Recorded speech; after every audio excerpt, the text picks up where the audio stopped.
ఆత్మనిర్భర్ అని solar manufacturing with in the కంట్రీని promote చేసే దానికోసమని central government production linked incentives కింద గొప్ప అడుగు వేసింది.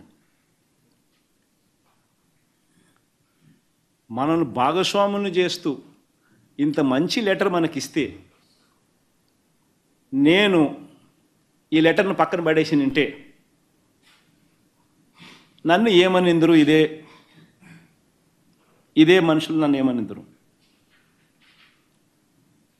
One should seriously ask these questions themselves. See, నేను ఒక ముఖ్యమంత్రిగా ఉన్నా. My dream is to change lives.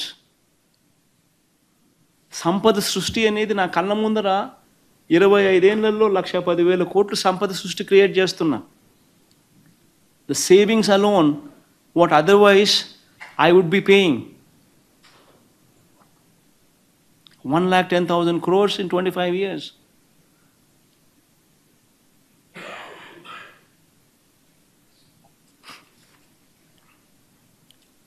In fact, ఇది ఒక రోల్ మోడల్ కేసు. ఇంకా ఆశ్చర్యం ఏమిటో తెలుసా?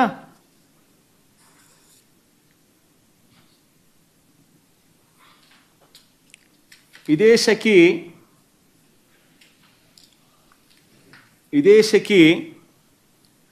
ఇదే ఆత్మనిర్భర్ ప్యాకేజ్ ఈ ప్రాజెక్ట్ కింద తమిళనాడుకు, ఒరిస్సాకు, ఛత్తీస్గఢ్కు కూడా అమ్మింది.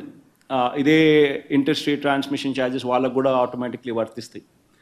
వాళ్ళకి ఏ రేట్ అనేది చూడండి ఒకసారి. Very interesting slide. ఛత్తీస్గఢ్ అంటే కాంగ్రెస్ రూల్ స్టేటు, ₹2.61.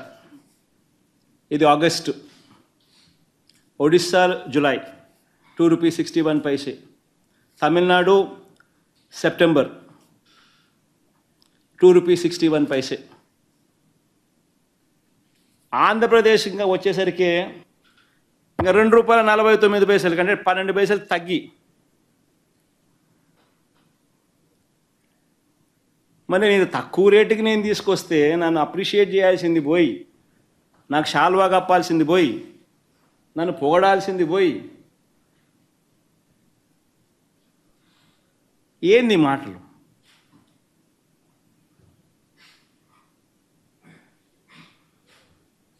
షాల్వా కప్పాల్సింది పోయి, పొగడాల్సింది పోయి, ఇంకా అవార్డు ఏదైనా ఉంటే నాకు ఇవ్వాల్సింది పోయి.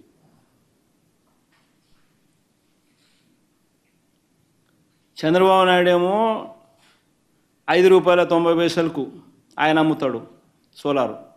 విండు ₹4.84 ఆయన అమ్ముతాడు. నేను ₹2.49 నేను తెస్తా. ఒక 1750 కోట్లు తీసుకుంటే అంత పెద్ద లక్షల కోట్లలాగా ఏంటిది గొడవ? 1750 కోట్లు ఎంత చిల్లరా? చిల్లరా. ఆదాని ఏంటి, ఆ కహాని ఏంటి? ఆదాని ఏంది, కహాని ఏందంటే చూస్తానే ఉన్నారు కదా. మరి తండ్రి పదవిని అడ్డం పెట్టుకుని లక్షల కోట్లు లూటీ చేసినటువంటి మా జగనన్న సొంతంగా ఆయనే ముఖ్యమంత్రిగా ఉంటే ఇంక 2 చేతులతోనే సంపాదన, ఒక చేత్తో ఉండదు. 2 చేతులు సంపాదనే కాబట్టి ఇంక ఎన్ని కోట్లైనా ఇప్పుడు అది చిల్లర ఒకటే బయటకు వచ్చింది. అది ఇప్పుడు మేము దాన్ని ఏం చేయాలని అంటే, మొన్న లోకేష్ గారు కూడా అమెరికా పర్యటన చేసి వచ్చినాడు. న్యూయార్క్ లేకపోయి ఇంకా ఆయన చేసిన కుట్ర అని చెప్పబోతాం. ఇది చిల్లర కూడా లక్షల కోట్లు అయితే అనుకోవచ్చు. చిల్లర కూడా ఎందుకో పెద్ద భూతత్వంలో ఏది చూపిస్తారు, చూపిని ఏం చూపించా ఏమవుతుందో చూద్దాం. ఇంకా మరి మీ నాయకుడు మళ్ళీ కథలు చెప్తున్నాడే, బెమ్మనుకుంటున్నాయి కథలు. ఏం కథలు చెప్పినాడయా? ఒక 4 ఉంటారు, ఒక మేకపోతుని మోసం చేస్తారు, కథలు బాగా చెప్తున్నాడయా. ఇంకా కథలే చెప్పాల్సింది. మేము గతంలో చెప్పినట్టు కథలన్నీ నమ్మినారు. సపరేట్ గా ఏదన్నా కథలు చెప్పాలి కదా. రోజు రిపీటెడ్ గా చెప్తా ఉంటే ఎవడు దేకుతాడు, ఎవడు దేకడం. కొత్తదనం ఏదన్నా కోరుకుంటారు రాష్ట్రంలో ఉండేటువంటి ప్రజానీకము. మేము దాన్ని నమ్మించేటువంటి దాంట్లో మేము బిజీగా ఉంటాము. అదే ఏ మసిబూసి మారేడుకాయ చేయటంలో మమ్మల్ని మించిన వాళ్ళు లేడు. మా పార్టీలో ఉండే వాళ్ళు మించిన వాళ్ళు. అందులో భాగంగానే ఇది ఒక ప్రక్రియ. ఎప్పుడు చూసినా అది చెప్తారండి. ఆ ఈనాడు, ఆ ఏబిఎన్, ఆ టీవీ5 నాయుడు ఎప్పుడు చూసినా అదే చెప్తాడేంటి అన్న, అర్థం అవుతుంది నాకు. అన్న అదే ఎందుకు చెప్తాడు అంటే వాటినే ఎక్కువ చూస్తారు రాష్ట్రంలో ఉండేటువంటి ప్రజానీకం అంతా కూడా. ఒక TV5, ఒక ABN, ఇంకా ఒక టీవీ, ఇంకా ఒక టీవీ, ఈనాడు వాటిని ఎక్కువ చూస్తారు కాబట్టి, ఆంధ్రజ్యోతి వార్తాపత్రికను చూస్తారు కాబట్టి, అదేవిధంగా ఈనాడు పత్రికను చూస్తారు కాబట్టి, వాటినే ఎక్కువ చూస్తారు కాబట్టి ఈయన ఏమంటాడంటే రాష్ట్రంలో ఉండే ప్రజానీకం కూడా ఈ ఛానల్ని, ఈ వార్తాపత్రికలను ఎక్కువ నమ్ముతారు. TV5 ఏమో అది టీవీ, టీవీ అనుకో, కానీ మన పేపరు మన టీవీ దేకేవాడు లేడు. అన్న ప్రెస్ మీట్ పెట్టినా కూడా 300 మంది 600 మంది కన్నా ఎక్కువ చూడడంలే లైవ్ వాచింగ్. ఓకే, ఈ ఈ ఛానల్, ఈయన అన్న చెప్పే ఛానల్ ఏమంటే వాళ్ళు బ్రహ్మాండమైనటువంటి వ్యూవర్షిప్ దూసుకొని పోతాము వాళ్ళు ఉన్నారు. మనకేమో మన సాక్షి ఛానల్లో కరెంట్ బిల్లుకి లెక్క రావడం లే, ఏళ్ళు లేకుండా ఉంటే ఎప్పుడో ఎత్తిపోయిన కంపెనీ. ఏం ఎత్తిపోవాల్సిన కర్మ ఏమి ఉండదులే, మన దగ్గర ఏం లెక్కలు లేనాటియా, మన దగ్గర లేని లెక్కలాగినా ఎత్తిపోయేం కాదు. కాకుండా ఉంటే బాగుండు, మాది కూడా చూడండి అని చెప్పే దాంట్లో ఆయన ప్రమోట్ చేసుకుంటాడు అనమాట. ఇప్పుడు ఈ ఆదాని కహాని నిజమే అంట, అమెరికాలో వాళ్ళు కేసు పెట్టారు ఇప్పుడు. మరి ఇప్పుడు అదేమి పులివెందుల కోర్టు, కడప జిల్లా కోర్టు, లేదంటే హైకోర్టు కాదు కదా. న్యూయార్క్ లో ఉండేటువంటి కోర్టు న్యాయస్థానాలు 1750 కోట్ల రూపాయలు జగన్ గారికి ముట్టినాయి అని చెప్పి అయితే వాళ్ళు తెలిసినారు. తెలిసినప్పుడు ఏమి జరుగుతా చూద్దాం. దాంట్లో సెల్లో కూడా రికార్డింగ్ అన్ని వచ్చేసినాయి అంట వాళ్ళకి, ఎవరెవరు మాట్లాడుకున్నారు అన్ని వచ్చాయి. ఎందుకు రావు? మరి భయం వేస్తుందేమో. ఎవరికి? మా అన్నకి భయం వేసి అందుకే టాబ్లెట్లు వేసుకోమనుకుంటాను, భయపడుకుంటా. ఇక పోసాన్ని ఉన్నాడు ఏంటి పోసేసుకుంటున్నాడంటే ఏంటి ఆశ్చర్యంగా ఉంది. నాకు వద్దు, నేను రాను, నేను ఇంకెప్పుడు. అది ఏమైందంటే మాస్టర్ గారు, నేను మా పార్టీకి సంబంధించినటువంటి నాయకులు, కార్యకర్తలు ఎవరైతే అతిగా ప్రవర్తించి, ఎవరైతే కొంత దురుసుగా ఉండుంటారో 2019 నుంచి 24 వరకు మేము అధికారంలో ఉన్నప్పుడు నోటికి హద్దు అదుపు లేకుండా, చేతలకు హద్దు అదుపు లేకుండా, మనం ఏం మాట్లాడుతున్నాం అనేది కూడా సోయి లేకుండా మాట్లాడినటువంటి వ్యక్తులకి క్షమాపణ పత్రం అని చెప్పి నేను ఒకటి విడుదల చేసిన.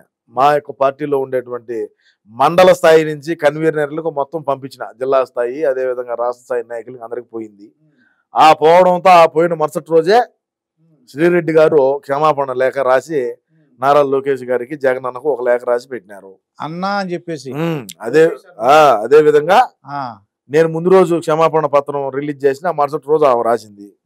ఇంకా కొంతమంది రాసినారు.